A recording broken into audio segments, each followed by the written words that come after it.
Enciclopedia Galáctica. Historia de la astronomía.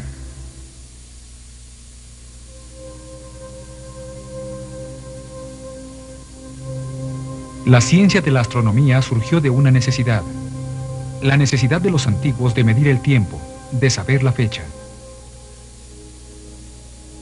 Los movimientos de la luna, el sol y las estrellas lo hicieron posible.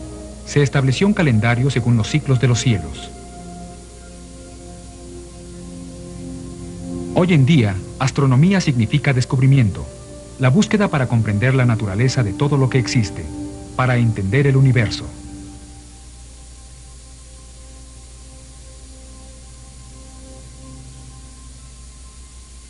Para los observadores de la antigüedad, la Tierra era el centro del universo.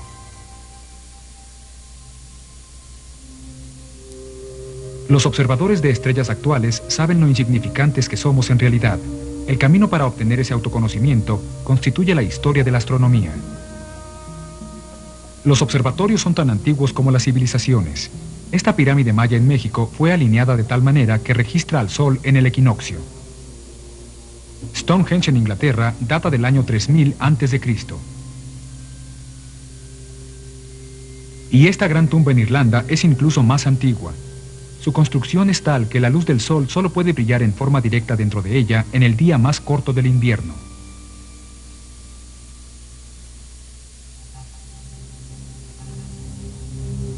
Aún en la actualidad medimos el tiempo por las estrellas. Se hace con una serie de púlsares. Sus rápidos giros se emplean para regular la pulsación de los relojes atómicos más exactos de la Tierra.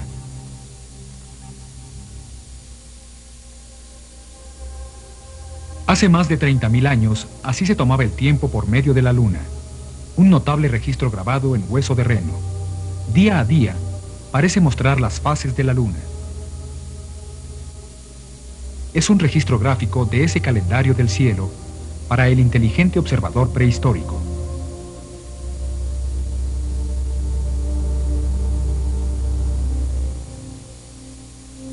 El punto del horizonte donde sale el sol cambia cada día. Es el efecto combinado de la rotación diaria de la Tierra y su órbita anual del Sol. Para los antiguos observadores del horizonte, el punto por donde salía el Sol virtualmente se quedaba quieto 2 veces al año. Reconocieron entonces esos tiempos como el solsticio de verano y el solsticio de invierno, 2 marcadores fundamentales en la medición de las estaciones. Conforme el punto de salida del Sol comenzaba a ir en reversa con respecto a su movimiento, sabían que la estación empezaba a cambiar. A través del mundo, los primeros observadores usaron al Sol como calendario.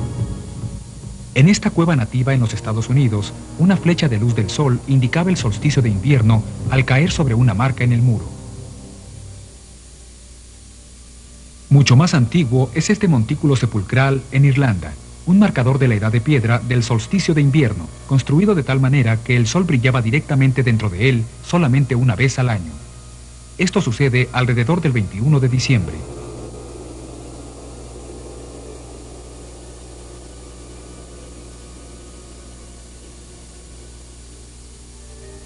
En una escala mayor y con menos antigüedad, se encuentran los famosos templos de Abu Simbel en el Alto Egipto, los marcadores gemelos del sol que nace. Pero Stonehenge, en el sur de Inglaterra, es el más famoso de todos, un observatorio megalítico por excelencia.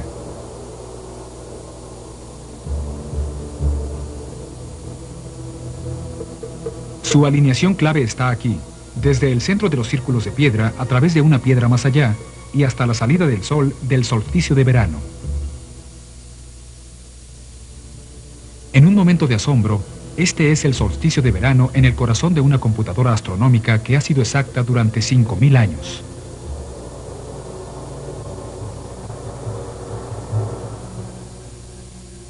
Tan complejas son las configuraciones de la piedra que se ha sugerido que Stonehenge podría predecir eclipses. Sin embargo, ese grado de sofisticación no parece posible. De cualquier manera, varias de las rocas más antiguas que rodean al monumento proporcionan interesantes alineaciones. Estas 2 marcan el punto de la puesta del sol del solsticio de verano. Misteriosamente, también marcan el punto de la puesta de la luna del solsticio de invierno.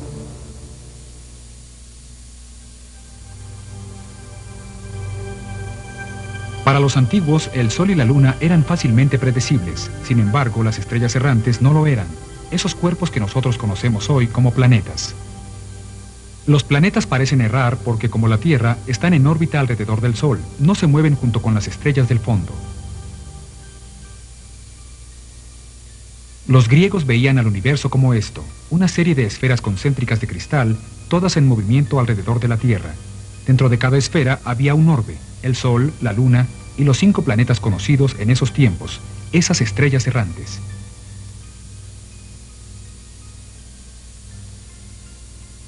La esfera situada más hacia el exterior constituía el reino de las estrellas del fondo. Era un gran modelo, pero no explicaba los excéntricos movimientos de los planetas. ¿Por qué, si eran transportados en esferas de cristal, en ocasiones viajaban hacia atrás?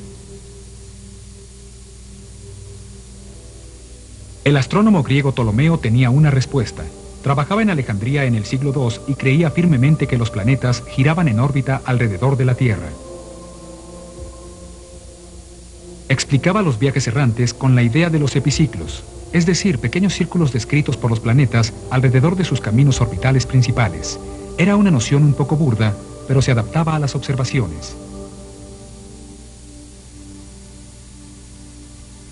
En el día del solsticio de verano cada año, el sol brillaba directamente dentro de un pozo en Asuán, Egipto. Esto lo conocía un bibliotecario llamado Eratóstenes. Él trabajaba a varios cientos de kilómetros hacia el norte de Alejandría. Ahí, al mismo tiempo, una columna proyectaba una sombra. Se preguntaba por qué. La razón era la curvatura de la Tierra.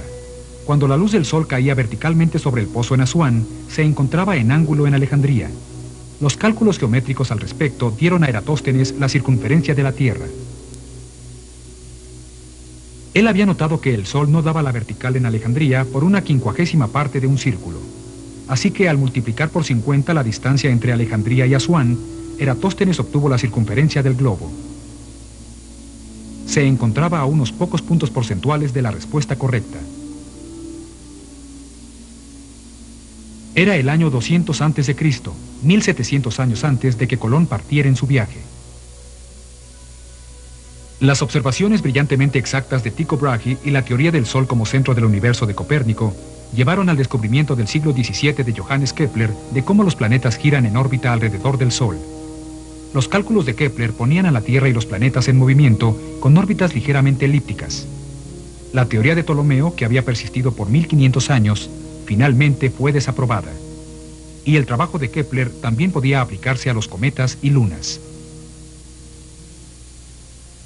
Galileo respaldó la idea y fue condenado por la Iglesia. Su uso del telescopio, sin embargo, lo marcó como el primer gran observador telescópico. A finales del siglo XVII, Isaac Newton no solo le puso luz a los colores del espectro, sino que también desarrolló la teoría de la gravedad. Newton mostró cómo los objetos lanzados desde la cima de una montaña caían a la Tierra debido a la gravedad, a menos que tuvieran la suficiente velocidad para ponerse en órbita, como por ejemplo la Luna alrededor de la Tierra y la Tierra alrededor del Sol. A fines del siglo XIX, William Herschel construyó un gran telescopio y comenzó a realizar la cartografía del cielo. Fue el más grande observador visual. El siglo XX produjo enormes instrumentos que sondearon la lejanía de los cielos. La astronomía del espacio profundo se había iniciado. Los últimos 100 años han revelado la naturaleza de las estrellas. La astronomía nos ha descubierto las grandes colecciones de estrellas que conocemos como galaxias. Sabemos que existen millones y millones de galaxias, cada una formada por miles de millones de estrellas. Y que las galaxias forman grandes ramales que flotan en el vacío del espacio. Muy lejos de estar en el centro, la astronomía nos ha mostrado que somos solo un pequeño punto en la vastedad del cosmos.